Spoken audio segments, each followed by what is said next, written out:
Good morning friends, আজকের ব্লগটা তোমাদের সাথে শেয়ার করব। সেটা হচ্ছে আমাদের মাদ্রালে হনুমান মন্দিরে। তোমরা কে কে হনুমান মন্দির গেছো আমায় কিন্তু অবশ্যই কমেন্ট করবে। দেখো, বাড়ির থেকে বেরিয়ে গেছি আর আমরা পৌঁছে গেছি হচ্ছে হনুমান মন্দিরে।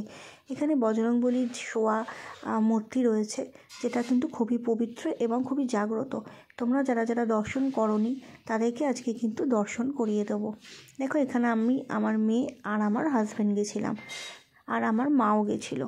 আমার মা অনেকটা পরে গিয়ে পৌঁছেছিল, আমরা ফার্স্টে চলে গেছিলাম। দেখো, আস্তে আস্তে আমরা এগিয়ে গিয়ে তোমাদেরকে ঠাকুরকে দর্শন করাচ্ছি।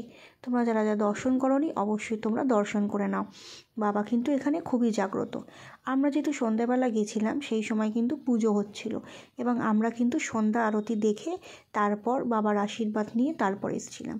আর এখানে কিন্তু ভেতর দিকে একটা খুব সুন্দর পার্ক আছে, যেটা কিন্তু মানে বাচ্চাদের জন্য, বাচ্চাদের নানা রকম রাইডস আছে এখানে ছোট ছোট।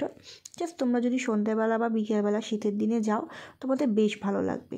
আর এখানে কিন্তু আরও মন্দির আছে, যেহেতু রাত্রির হয়ে গেছিলো আমরা কিন্তু সব মন্দিরে আর ঘুরতে পারিনি। এখানে দেখো, আমার মেয়ে কিন্তু বসে বসে দোল খাচ্ছে, আর ওইদিকে কিন্তু সন্ধ্যা আরতি হচ্ছে। এখান থেকে আমরা তারপর সন্ধ্যা আরতি দেখতে যাব, কিন্তু সেটার ভিডিও করে ওঠা হয়নি, কারণ আমরা আরতি দেখতে আর বাবার কাছে প্রণাম করতে ব্যস্ত হয়ে পড়েছিলাম। তার জন্য কিন্তু আর সেই ভিডিওটা করে ওঠা হয়নি। তো আবার একদিন অবশ্যই যাব এবং সন্ধ্যা আরতি ভিডিও তোমাদের সাথে অবশ্যই শেয়ার করব। আমার ভিডিও যদি তোমাদের ভালো লাগে অবশ্যই কিন্তু লাইক, কমেন্ট আর সাবস্ক্রাইব করে দিও। আর যারা ফেসবুক থেকে দেখবে তারা কিন্তু আমার প্রোফাইলটা, আমার পেজটা তোমরা একটু ফলো করে দিও।